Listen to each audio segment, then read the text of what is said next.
जय श्री कृष्ण दोस्तों, स्वागत है आपका अपने YouTube चैनल संस्कृत धारा में और मैं हूं आपका अपना MD शास्त्री। आज हम यहां पर बात करने वाले हैं सिंह राशि के बारे में।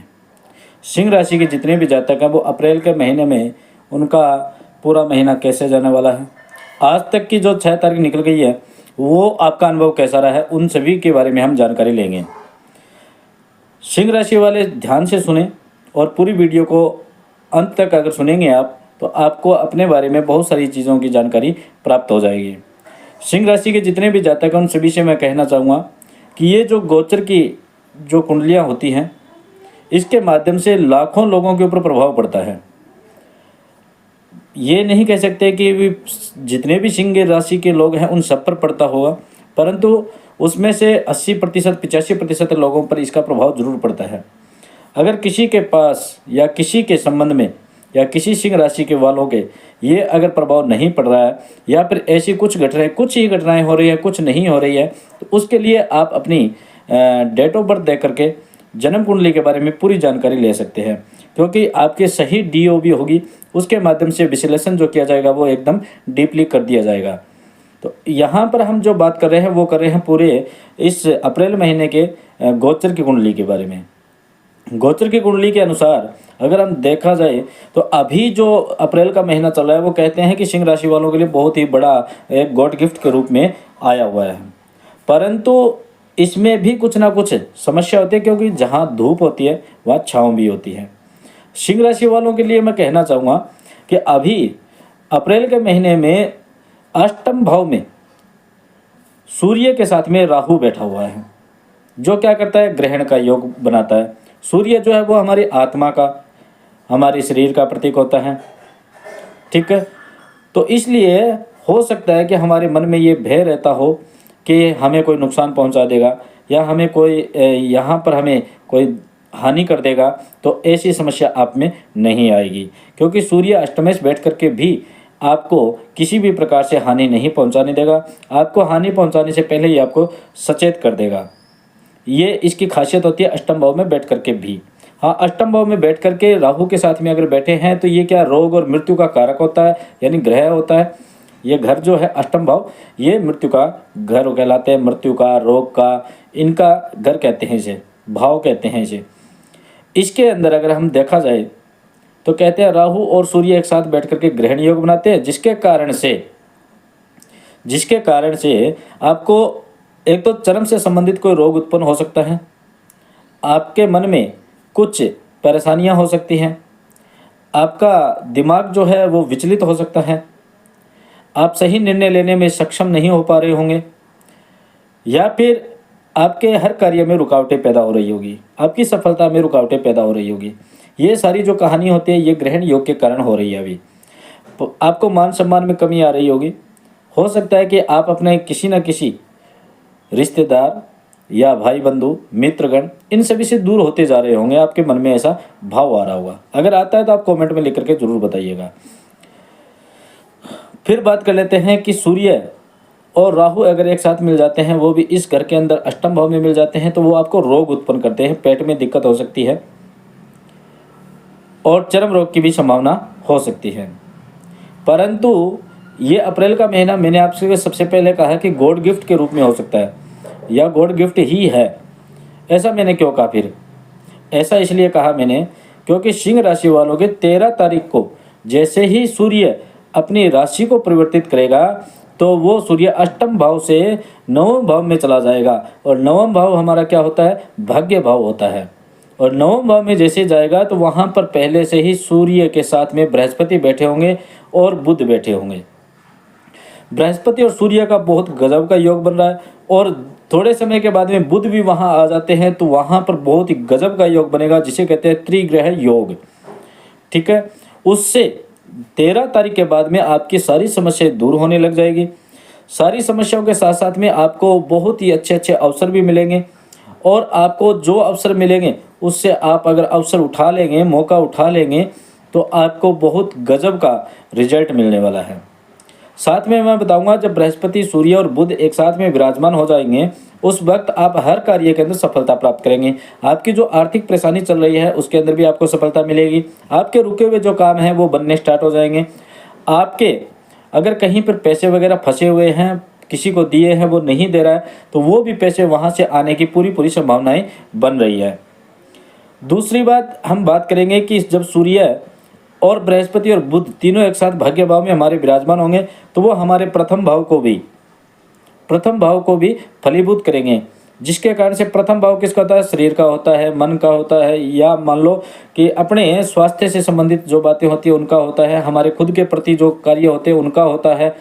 तो उन सभी में आपको सफलता बहुत मिलने लग जाएगी। किसी भी प्रकार की जो समस्या होगी आपकी, वो सब की सब हल होने लग जाएगी। और जो स्टूडेंट जो हैं सिंह राशि के, जो अगर तैयारी कर रहे हैं, तो उनके मन में एक पढ़ने की भावना उत्पन्न हो जाएगी, आध्यात्मिक से जुड़ने लग जाओगे आप सभी। और आपने अभी तक बहुत सारे ऐसे लोग मिले होंगे, जैसे मेरे को भी मिलते हैं और कमेंट में भी करते हैं कि कुछ लोग ऐसे होते हैं कि जो ये कहते हैं हमें परमात्मा पर विश्वास नहीं है। तो ऐसे अगर सिंह राशि के लोग भी हैं, तो उनके साथ में ऐसी ऐसी घटनाएं होंगी जिससे उनके मन में फिर से परमात्मा के प्रति श्रद्धा उत्पन्न होगी। और सबसे पहले मैं आपको बता देता हूं कि हमारे जीवन में जो भी घटनाएं होती है वो परमपिता परमात्मा के कारण ही होती है। और परमपिता परमात्मा के कारण कैसे होती है कि हमारे भाग्य में जो लिखा हुआ है वही मिलेगा, और भाग्य में जो लिखा हुआ है उसी के निमित्त अगर हम कर्म अच्छे करेंगे तो वो क्या पता हमारा परमपिता परमात्मा हमारी वो व्याधियाँ दूर कर दे। कर्म सबसे बड़ा क्या हो गया फिर? कर्म हो गया। तो हम कर्म अगर अच्छे करेंगे तो हमारे भाग्य भी अच्छे होंगे। और परमपिता परमात्मा कभी किसी को दुख या सुख नहीं देते हैं। परमात्मा ये कहते हैं कि आप जैसा कर्म करोगे मैं वैसा ही फल दे दूंगा। कर्मण्येवाधिकारस्तु मा फलेषु कदाचन। वो इसीलिए कहते हैं कि आप कर्म कीजिए, फल की इच्छा मत कीजिए, फल देना मेरा काम है। तो आप जैसा कर्म करोगे वैसा आपको फल मिलता रहेगा। परंतु सिंह राशि वाले अगर सूर्य भगवान को प्रसन्न रखते हैं, और दूसरी बात बुध और बृहस्पति के साथ में जब सूर्य आते हैं तो वो अपनी स्वयं की राशि में आते हैं, और स्वयं की राशि में जैसे ही आएंगे तो इसका मतलब क्या है कि आपका भाग्य चमकने लग जाएगा, आपको यश मान कीर्ति मिलने लग जाएगी, प्रतिष्ठा मिलेगी। जो भी सर्विस की तैयारी कर रहे हैं उनको सर्विस मिलने के पूरे पूरे आसार बन रहे हैं। किसी सिंह राशि वालों के अगर कोई संतान संबंधी समस्या है तो उनकी संतान समस्या भी दूर होगी। किसी का विवाह नहीं हो रहा है तो उसकी विवाह की जो समस्या है वो भी दूर होने लग जाएगी। यानी अनेक प्रकार की जितनी भी हमारे रोग दोष ईड़ा पीड़ा यदि व्याधि जो भी हमारी समस्या होगी वो सब की सब हमारी अप्रैल के महीने में 13 तारीख के बाद में ख़त्म होने लग जाएगी। ये हमारे लिए बहुत बड़ा गॉड गिफ्ट है। और जिस भी सिंह राशि के बच्चे या जो भी सिंह राशि के जो हमारे भाई बंधु मित्रगण भाई बहन हैं जो भी हैं, उन सभी से मैं कहना चाहूँगा कि वो हमेशा अपनी कुंडली के माध्यम से और किसी विद्वान ब्राह्मण के माध्यम से ज्योतिषी के माध्यम से अपना पूरा विश्लेषण करा के भी अपनी जानकारी पूरी ले सकता है। आप चाहो तो हमारे द्वारा भी ले सकते हो, कोई उसमें संशय की बात नहीं है। परंतु मैं कहना चाहूँगा कि गोचर का भी प्रभाव हमारे जीवन के अंदर 80% तक पड़ता है, और वो 80% जो प्रभाव पड़ता है वो हमारे लिए बहुत बेनिफिट देता है। कई लोगों के मन में ऐसे भी भावनाएं आती होगी कि हम इतनी पूजा पाठ करते हैं फिर भी हमारी ये समस्या आ रही है। तो ये समस्या याद रख लेना, जितने बड़े बड़े भक्त हुए ना उन सभी के भी सामने ये समस्या आई है, परंतु उन्होंने कभी भी अपना रास्ता नहीं पलटा, वो हमेशा परमात्मा के चरणों में लगे रहे। इसलिए आज भी वो हम लोगों के मन में, हमारे जीवन में, हमारे चरित्रों में जीवित है, और परमपिता परमात्मा के साथ साथ में उनका नाम आता है। जैसे मीरा हो गई, सूरदास हो गए, रैदास जी हो गए, ऐसे बहुत बड़े बड़े महान संत हुए हैं, महान भक्त हुए हैं। उन सभी का यहाँ पर हम जिक्र नहीं कर सकते, बहुत सारे हैं, क्योंकि भारत देश के अंदर भक्त वत्सल कहलाते हैं। परमपिता परमात्मा जो राधा कृष्ण हैं वो भक्त वत्सल कहलाते हैं। तो हमारे भारत में तो बहुत सारे भक्त मिलेंगे। तो अब बात कर लेते हैं सिंह राशि के बारे में। सिंह राशि में जो हमारा जो ग्रहण दोष बन रहा है ना वो 13 अप्रैल तक बन रहा है। 13 अप्रैल को आपका समाप्त हो जाएगा। 13 अप्रैल तक आपको समस्याएं आ सकती है, आपका माइंड डिस्टर्ब रह सकता है, आप विचलित रह सकते हैं, आप परेशान रह सकते हैं, और आपको कोई ना कोई रोग से ग्रसित भी हो सकते हैं। आपका झगड़ा हो सकता है। अगर कोई विवाहित व्यक्ति है तो वो भी ध्यान रखे कि अपने पार्टनर के साथ में ज़्यादा ना उलझे, और उनसे हमेशा संयम के साथ में वार्तालाप करें। इससे क्या होगा?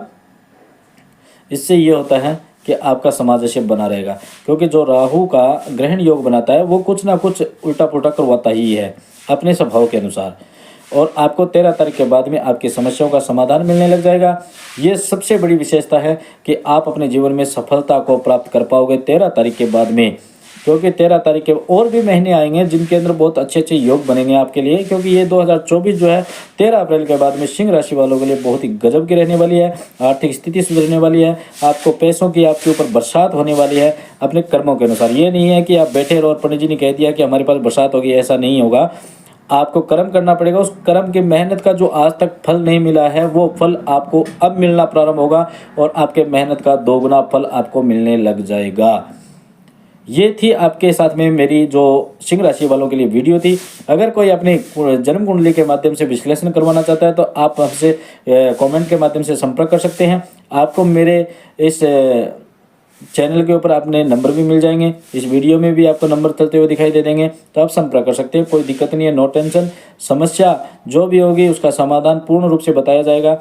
और सिंह राशि वालों से कह दूं कि हमेशा सूर्य भगवान को अर्घ जरूर दे, हल्दी या पीला चंदन मिला करके। थोड़ा सा पुष्प मिल जाए तो लाल रंग का बहुत अच्छी बात है, थोड़े से चावल हों तो उससे क्या होगा कि आपका सूर्य भगवान हमेशा उच्च का रहेगा, आपको यश मान कीर्ति प्राप्त होती रह जाएगी। क्योंकि सूर्य जो है वो यश मान कीर्ति प्रतिष्ठा पद उन्नति आत्मा इन सब का प्रतीक होता है। ठीक है, तो आज मैंने आपको सिंह राशि के बारे में बताया। आपको वीडियो कैसी लगी ये कमेंट में लिख करके मेरे को जरूर बताएं, और जिस भी व्यक्ति को नहीं मिली है उस तक शेयर करने की आपकी जिम्मेवारी है। आप इसी प्रकार प्रेम देते रहिए। जय श्री गणेश, राधे राधे।